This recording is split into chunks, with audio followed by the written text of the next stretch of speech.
2017 से लेकर 2021 तक की ऑडिट रिपोर्ट दिल्ली विधानसभा के पटल पर प्रस्तुत की गई। इस रिपोर्ट में 8 चैप्टर हैं। उस 8 चैप्टर में से पहले 7 चैप्टर 2017 से 2021 के दौरान जो दिल्ली की ओल्ड एक्साइज पॉलिसी थी उसकी ऑडिट रिपोर्ट है। उस पॉलिसी की खामियां हैं, उस पॉलिसी में क्या क्या करप्ट प्रैक्टिसेस थी उनको उजागर किया गया है। और एक चैप्टर जो दिल्ली सरकार द्वारा लाई गई न्यू एक्साइज पॉलिसी थी उस पर है। सबसे पहले मैं ये कहना चाहूँगी कि दिल्ली सरकार ने, आम आदमी पार्टी की सरकार ने लगातार बार बार ओल्ड एक्साइज पॉलिसी में हो रहे भ्रष्टाचार को दिल्ली वालों के सामने रखा। आम आदमी पार्टी की दिल्ली सरकार ने बार बार उजागर किया कि किस तरह से ओल्ड एक्साइज पॉलिसी में ब्लैक मार्केटिंग हो रही थी, कि किस तरह से ओल्ड एक्साइज पॉलिसी में शराब के दाम को इन्फ्लेट किया जाता था, किस तरह से लिकर मैन्युफैक्चरर्स ज़्यादा मुनाफा कमाते थे गलत दाम बताकर। आम आदमी पार्टी की सरकार ने बार बार बताया कि किस तरह से ओल्ड एक्साइज पॉलिसी में हो रहे भ्रष्टाचार की वजह से, ब्रांड पुशिंग की वजह से लगातार हरियाणा से, यूपी से स्मगल होके शराब दिल्ली में आती रही।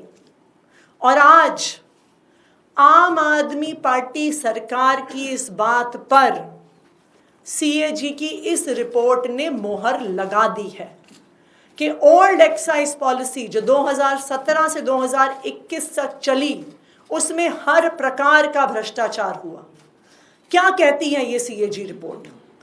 ये सीएजी रिपोर्ट बताती है कि भ्रष्टाचार 2 तरीके से हो रहा था, कि कितनी शराब बेची जा रही थी उसमें भ्रष्टाचार था, क्योंकि जो पैसा सरकार के पास आता था वो हर बॉटल के हिसाब से आता था। तो जो, और ये सब जानते हैं कि जो शराब बेचने वाले थे वो किस पार्टी से जुड़े हुए थे, किस पार्टी के लोग थे जिन्हें शराब के ठेके मिले हुए थे, किस पार्टी के लोग थे जिनको शराब बनाने के ठेके मिले हुए थे। वो क्या करते थे?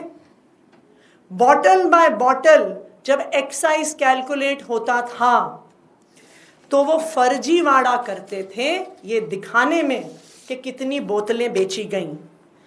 अगर आप इस सीएजी रिपोर्ट के चैप्टर 5 पेज 44 पे देखिएगा तो ये बताते हैं कि 28% से ज़्यादा भ्रष्टाचार ये शराब के ठेकेदार कर रहे थे। कितनी शराब बेची जा रही थी उससे 28% कम की रिपोर्टिंग हो रही थी और इन दलालों की जेब में पैसा जा रहा था। दूसरी बात, ये रिपोर्ट साफ साफ बताती है कि शराब की ब्लैक मार्केटिंग हो रही थी। सब जानते हैं कि किस पार्टी के लोगों के पास इन शराब के ठेके थे। आप इस सीएजी रिपोर्ट की पेज 59 पे देखिए तो सीएजी रिपोर्ट बार बार कह रही है कि जिनके पास शराब के ठेके थे वहां से स्मगलिंग हो रही थी, वहां से ब्लैक मार्केटिंग हो रही थी और दिल्ली सरकार को रेवेन्यू लॉस हो रहा था। ना सिर्फ इतना, जो बार बार ये मुद्दा उठाया जा रहा था कि मात्र 5% प्रॉफिट था, ये सीएजी रिपोर्ट ये दिखाती है 7वीं में पढ़ने वाले बच्चे को भी पता है कि प्रॉफिट परसेंटेज कैसे कैलकुलेट होता है। Selling price minus cost price के आधार पर प्रॉफिट कैलकुलेट होता है। लेकिन इन शराब के ठेकेदारों ने गलत तरीके से कॉस्ट प्राइस को कैलकुलेट किया और 5% के नाम पर करोड़ों रुपए का मुनाफा कमाया। चैप्टर 6 पेज 58 ये सीएजी रिपोर्ट दिखा रही है कि किस तरह से गलत दाम दिखा कर देश भर से ज्यादा कॉस्ट प्राइस दिखा कर शराब के ठेकेदारों ने गलत तरीके से मुनाफा कमाया। ये सीएजी रिपोर्ट उसी बात को दोहरा रही है जो आम आदमी पार्टी की सरकार ने बार बार कहा कि ओल्ड एक्साइज पॉलिसी से दिल्ली के सरकारी खजाने को, एक्सचेकर को लॉस हो रहा है।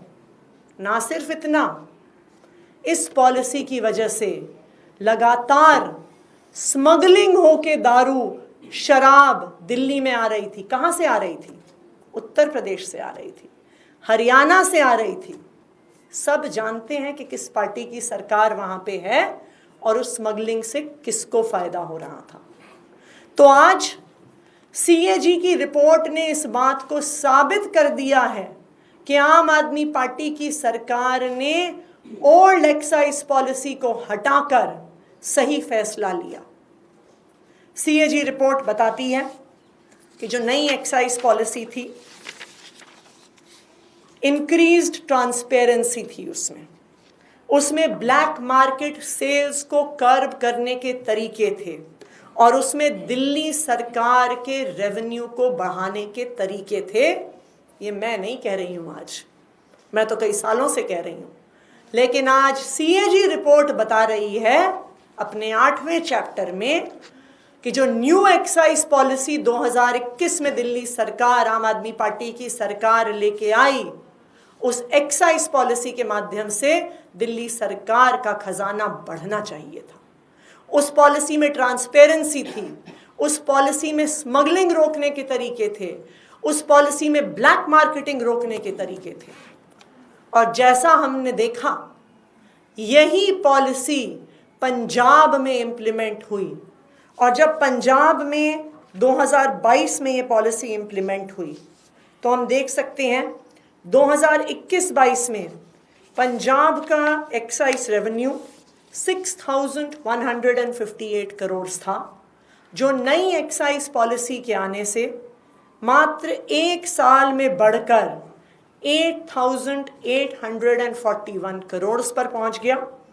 और 2024-25 में, अब फाइनेंशियल ईयर खत्म होने वाला है, प्रोजेक्टेड एक्साइज रेवेन्यू 10,146 करोड़ है।